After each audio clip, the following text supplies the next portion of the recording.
మంగళగిరి శ్రీ లక్ష్మీ నరసింహుని సన్నిధిలో స్వామివారి ఆవిర్భావ జయంతి ఉత్సవాల్లో భాగంగా శుక్రవారం విచక్షణ పూజ, పుణ్యహవాచనం, సుదర్శన నారసింహ హోమం, అష్టోత్తర శత కలశాభిషేకం నిర్వహించారు.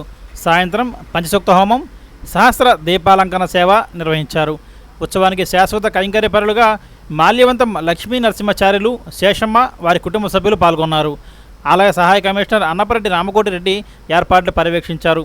ఉత్సవాన్ని తిలకించేందుకు భక్తులు అధిక సంఖ్యలో హాజరై స్వామివారి దర్శనం చేసుకొని తీర్థప్రసాదాలు స్వీకరించారు.